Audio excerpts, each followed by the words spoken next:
are now listening to The Temple of the Killer Tiger Monkeys. The Temple of the Killer Tiger Monkeys is a John Mitchell story and is brought to you by Cine Downloads. Narrated by Dr. Hugh Pincott. Previously on the Temple of the Killer Tiger Monkeys. Yertafgryn! Weuifo! I didn't recognize you. What is this place? And why are all the demons lethargic? Where is this Vortex device now? It's beside Efuhofcn's throne.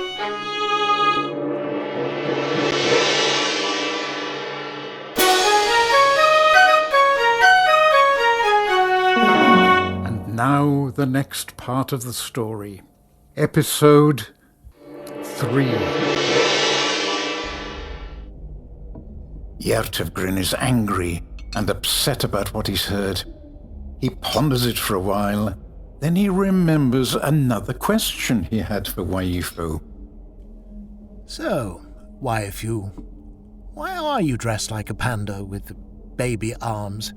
It's a strange look, even for a demon.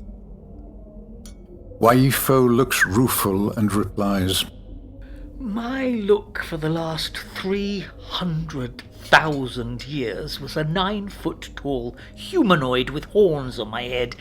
It was a great look, and it terrified the humans in hell. Yertafgryn nods in agreement. But when I materialized here on Earth, I was so tall, my head and horns got stuck in the hunter's ceiling. There was no way either of us could free me, and he had to call the fire brigade. Then his landlord came round and started shouting about the damage to the ceiling. The neighbours all came in to have a look, and a crowd of people appeared outside when they saw 2 fire engines. People started taking pictures and selfies with me and putting them on Facebook.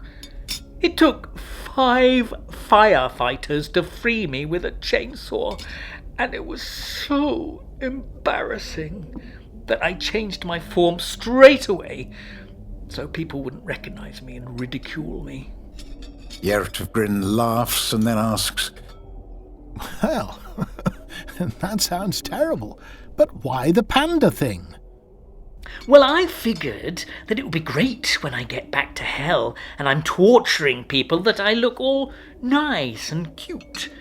It would be more psychologically damaging for them to be skinned alive by a fluffy baby panda thing than a monster. Well, that's the theory anyway. Yertafgryn nods thoughtfully.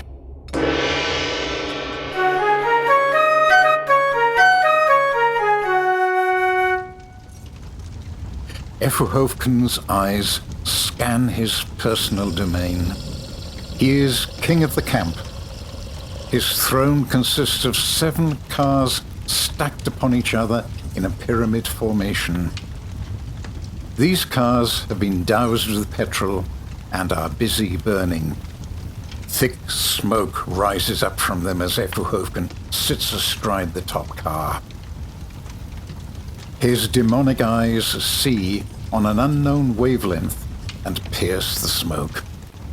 In the distance, beyond his ever-watchful bodyguard of psychopaths and subservient lackeys, he sees the misery of the camp itself. A shanty town of ragged wretches, mud, and filth. The park is large and the landscape undulates.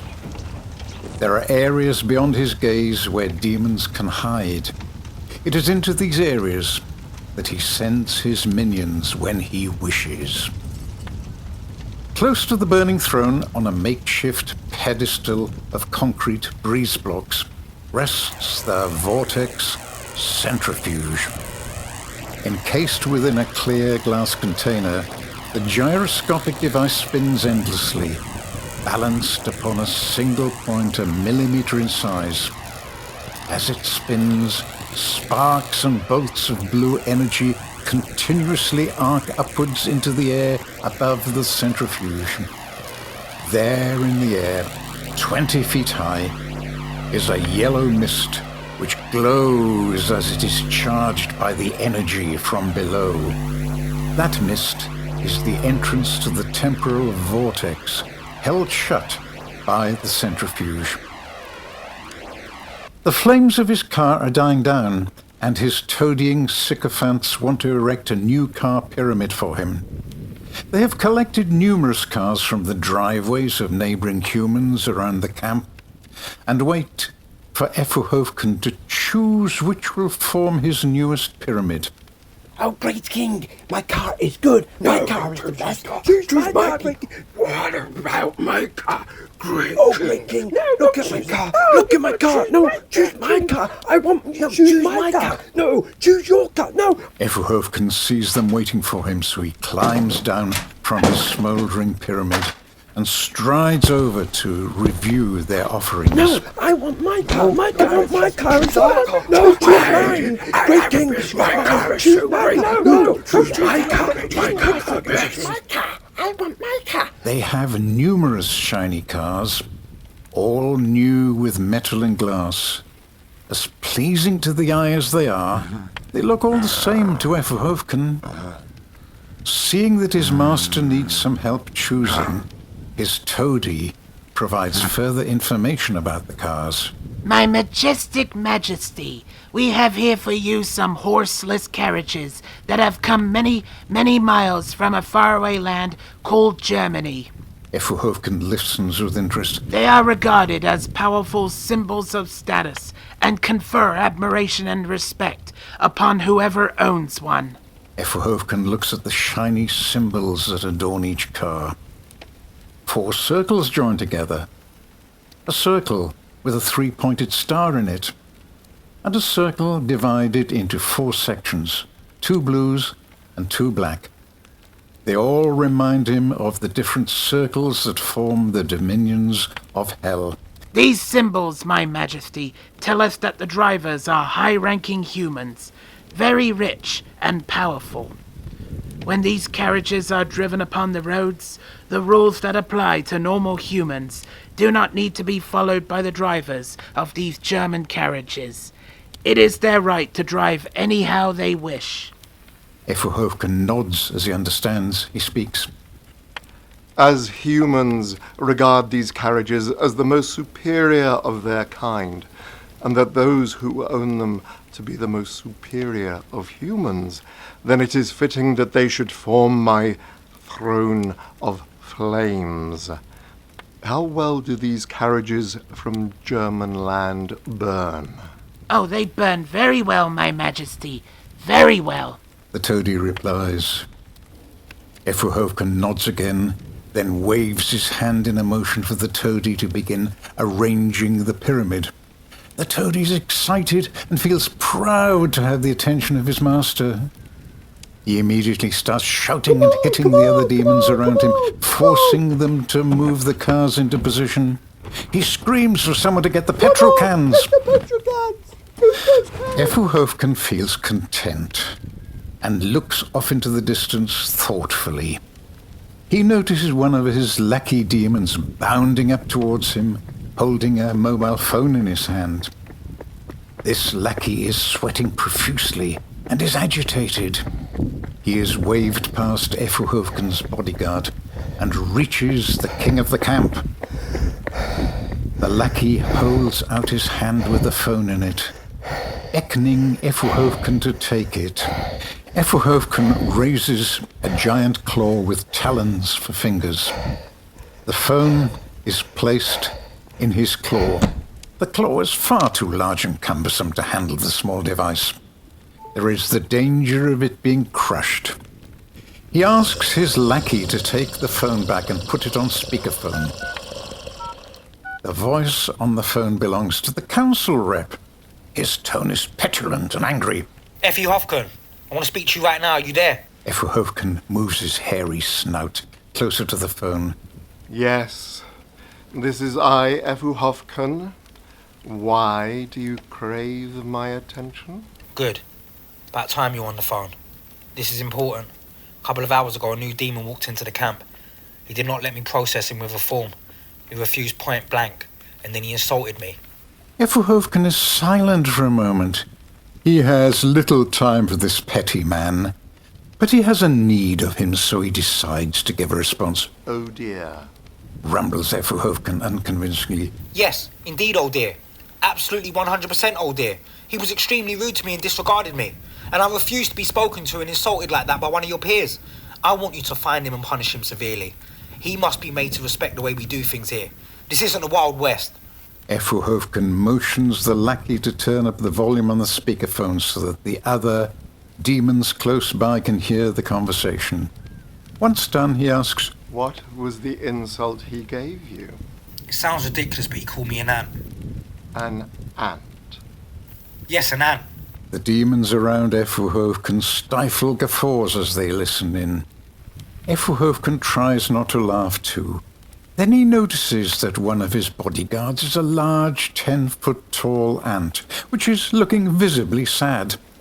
This makes Efuhofcn annoyed with the rep.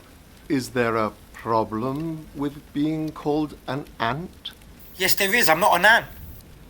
Do you have a problem with ants in general, or is there a particular ant that has upset you? What? No, I don't have a problem with ants. This ant, that ant, any ants at all. Then why is it an insult to be called an ant? Because I'm not a fucking ant. The 10-foot-tall ant nods in thanks towards Efuhofcn. I see. Efuhofcn struggles not to laugh. The council rep's patience runs out and he takes a more threatening tone. Now see here, king of the camp, we have a deal. You run the camp my way, and I get you communication access to Satan. That's the deal. If you can't honour your side of the bargain, then it's bye-bye Satan. Efuhofcn waves away the surrounding demons, who slink off. He then draws close to the phone. His face is now serious. You've been promising me this access to Satan for 9 months. I have done your bidding for all that time. I have controlled this camp, fought with my friends, and ruled in your name. And now, where is my access, mortal? He hisses menacingly. The rep takes a moment to build himself up and then replies, We're working on this access. It takes time. You can't just ring up Satan on a Saturday night like ordering a pizza. It takes many months of careful rituals, ceremonies, offerings and sacrifices. It takes a lot of effort and a long time. I grow tired of waiting, mortal. This festering camp is no place for a supreme demon such as I. The rep hears this whining and is motivated to go in with a stronger tone. Well, you better wait for longer. Because if you want to get anywhere in hell, you need this access. And we're the only ones who can help you get what you want, and you know it. So I suggest you get your attitude sorted out and start remembering who is the power behind your throne here. We own you. Efuhofcn is silent again as he ponders these words. His rising rage bubbles under the surface.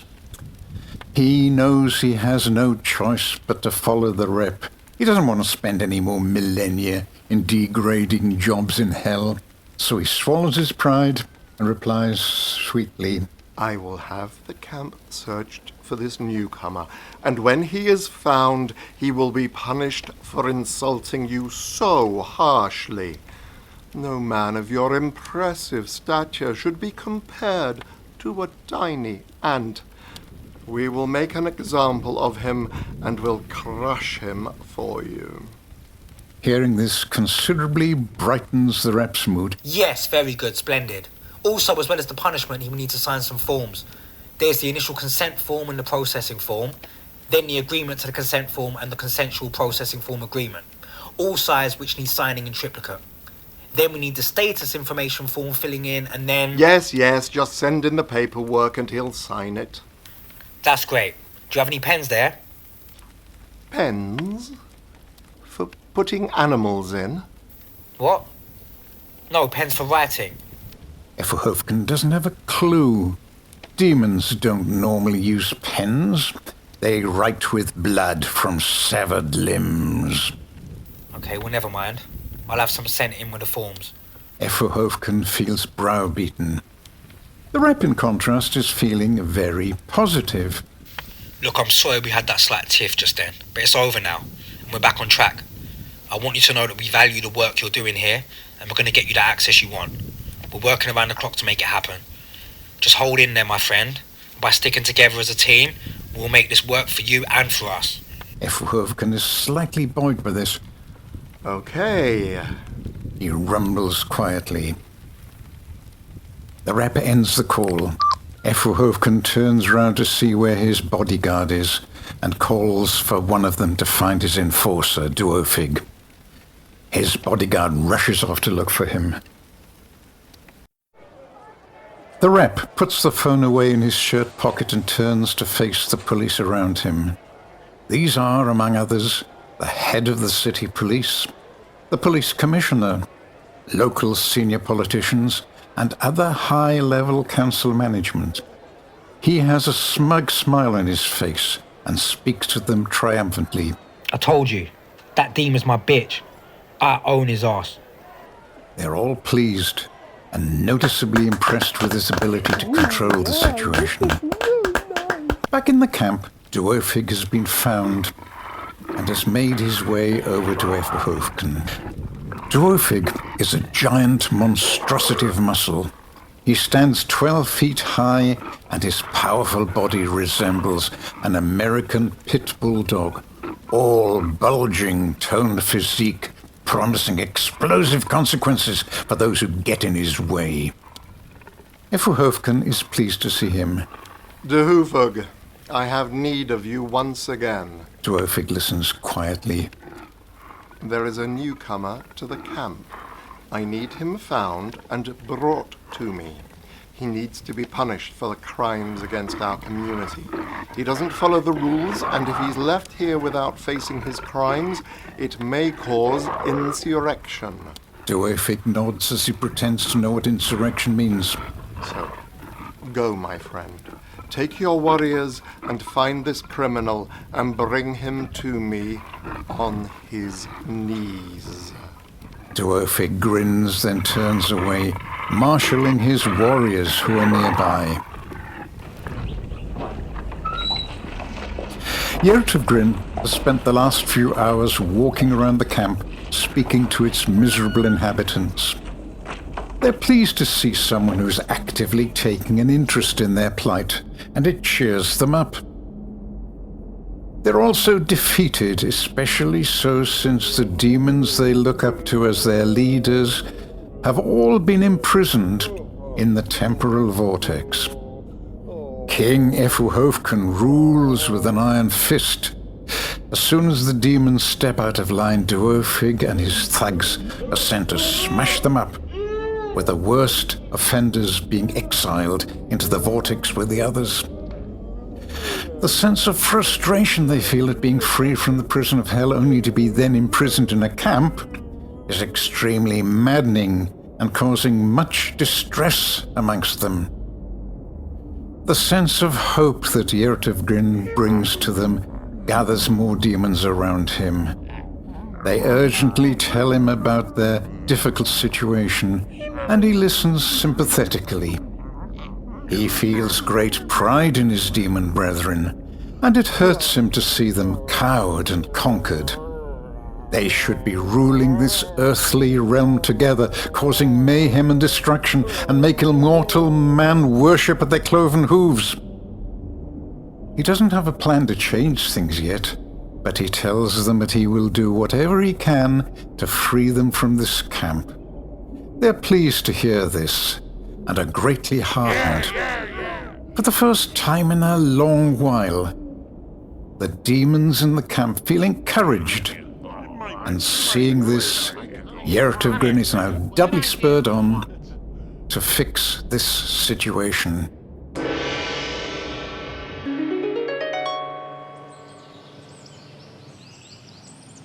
In a quiet corner of the park, some way off from the camp, some protesters have found a way through the cordon and over the wall. The garden of a house that backs onto the park wall is owned by a protester's mum, and that protester has allowed some of the others access to the park through it. His mum is away in Tenerife at the moment. These protesters are young and rebellious. They see the camp and all the commotion it brings as a great opportunity to have a party and cause chaos. They climb the wall and onto the park looking for some demons to make contact with. These protesters carefully move through the undergrowth and dodge behind bushes. They're aware of a helicopter that flies by every now and again. They emerge when it has passed over and continue moving. They soon stumble upon a demon laid out on a patch of grass in a clearing, soaking up the sunshine. They creep out of the bushes and over to the demon. This demon has the form of a large larva, complete with long, skinny spider legs. Its mouth is drooling in the sunset. They look in wonderment at the demon's form and are not sure if it's alive or asleep. Whoa, look at that! One of the protesters, called Floyd, picks up a stick and begins to poke the demon with it. The demon moves slightly. Floyd pokes it in the face. Go on, do it. Stick it in The his demon moves a bit more, then stops. face. Stick it in his face. The other Go two on. protesters Stick it in egg his him face. on, so he now repeatedly pokes the demon in the face. Stick it in his face. Come on. The demon is roused and quickly rises up to its feet, its sightless, larval face sniffing in the wind for the cause of whatever poked it. Its face is throbbing in pain. The three protesters are frightened by the monstrous demon, but they steel themselves as they remember that they shouldn't judge others based upon their own shallow prejudices and should embrace all others in a fair and equal manner, even if they are repulsively gruesome. So Floyd, with his long hair blowing around in the wind, holds the stick as a kind of weapon as he addresses the demon. Hello, you demon thing. I'm a representative from planet Earth.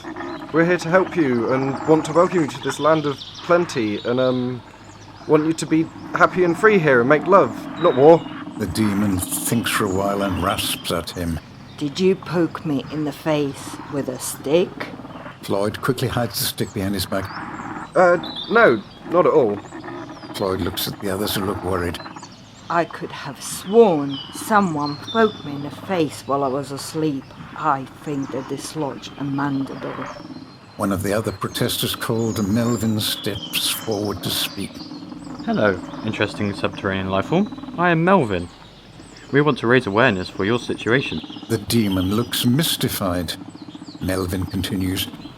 You demons are trapped here by authoritarian rules and dogma. We seek to free you by raising awareness across the internet and social media. The demon is more mystified. Melvin continues. We want to have a giant party here in the camp with thousands of us dancing and partying, and we'll broadcast it to the world across the web. The demon is suddenly interested. Ah, yes, a web. I understand this as I am a part spider. Melvin is mystified. The last protester, called Ralph, takes over.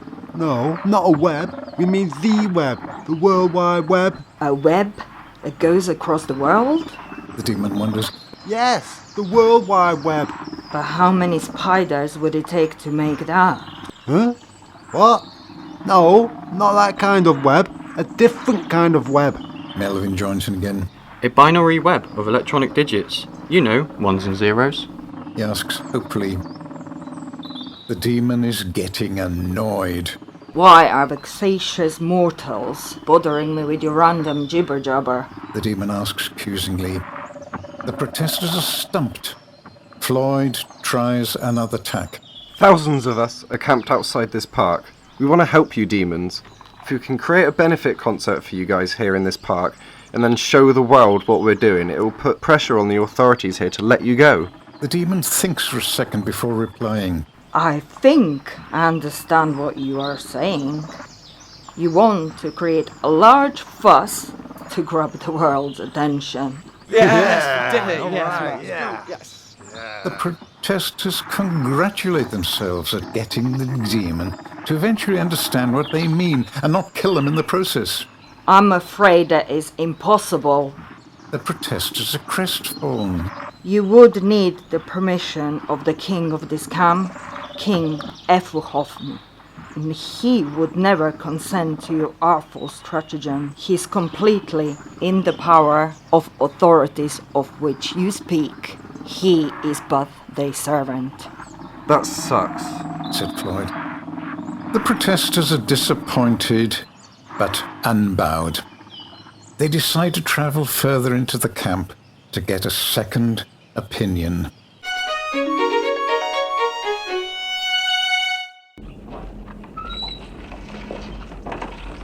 Yertafgryn has returned from his fact-finding mission. He's lost in thought about how to help his friends. He trudges through the slimy mud back to Weuifo's sheltered tables and chairs.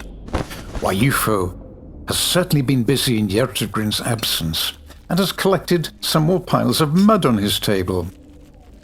Seeing Yertafgryn's return, Weuifo looks up happily and abandons his mud collection. Yertafgryn sits down in a chair. Weuifo stands up and ushers him to stand and leave the hovel altogether. Weuifo has heard that King Efuhofcn has sent Dhoiufg and his warriors to track him down. So far they've had no luck, as none of the demons will speak out against him. But it wasn't safe to remain in the camp, and they should move farther into the camp away from the others for now. They set off eventually and reach a sheltered area with a small pond and trees surrounding it. It can't be seen from the camp, and no other demons are around. Once they feel safe, Yertafgryn speaks to Weuifo. The demons in the camp are desperate, Weuifo. They want to escape and cause chaos, but they're too frightened to stand against Efuhofcn. They will only stand against Efuhofcn with the strength of the others here. Is there any way at all we can open the Vortex and release the others? Weuifo ponders this and shakes his panda head. He replies, You know as well as I do that a temporal vortex like this cannot be disturbed by demon interference. The gyroscope inside the centrifuge spins on a single point, but no demon can upset it. Not by touching it or even calling down an earthquake. It is immune to us. And no human or animal would get close to the centrifuge without being slain by Efuhofcn's bodyguard. There is no way to disturb it. Yertafgryn is disappointed and replies, Then all is lost. Weuifo nods in agreement and his panda eyes look sad. As they wallow in their misfortune, there's a rustling in the undergrowth close by. Fearing that they've been discovered by Dhoiufg, they instantly summon fireballs and lightning in their hands. They poise, ready to bombard Dhoiufg the instant his pitbull-headed muscle mass pokes its head from the bushes. Much to their disappointment, what emerges is not a giant, knuckle-headed goon, but 3 weedy human protesters, struggling with the thorns from the brambles. Meanwhile, back at the camp, Dhoiufg holds a demon aloft by the neck. The unfortunate demon's clawed feet dangling and kicking 5 feet from the ground. A crowd of scared demons stands by watching what is happening and hoping that they're not next. Dhoiufg's warriors scowl menacingly at these fearful worms. The demon chokes in Dhoiufg's grip, his 4 arms desperately trying to pry Dhoiufg's single-handed grip free from his throat. The demon manages to squeeze out enough to be heard. I don't know where he is. The anger wells up in Dhoiufg and he throws the demon down in disgust. The demon splashes down into the thick mud. Dhoiufg places his massive foot upon the demon's neck and pushes him deep under the brown filth. The demon's arms thrashing around in protest. The muscular powerhouse looks around at the assembled, cowering demons and roars at them. Someone here knows where the newcomer is, you will tell me, or I will crush you all. Dhoiufg's warriors fan out into the crowd, grabbing various demons and threatening them for information. Every demon answers, but they don't know. The warriors push the stubborn demons away. Dhoiufg takes his giant foot off the demon's neck and punches a tree so hard it splits the trunk in two. He then turns to the crowd and threatens them. We will find the newcomer, and when we do, you will all pay for hiding him. He waves for his warriors to follow him, and he stamps off further into the camp, smashing up shelters, punching demons and roaring at everything. This episode was brought to you by Cine Downloads, narrated by Dr. Hugh Pincott. Today's episode featured Doug Bradley as Yertafgryn the Demon, Simon Bamford as Weuifo the Demon, Nicholas Vince as Efuhofcn the Demon, Adam Deacon as the Council Rep, Louis Thomsen as Dhoiufg the Demon. Other voices provided by Ben Carroll, Brandon Armitage, Shaun Gregson, John Mitchell, Ira Miskovic-Harrell. Written, produced, edited and directed by John Mitchell. Co-produced by Chris Ball Hero. Sound recorded by Louis Thomsen, Chris Ball Hero. Sound engineer Andrew Doc Collins. Theme tune by Jed Gray. Thank you for listening, and watch out for the next episode of the Temple of the Killer Tiger Monkeys.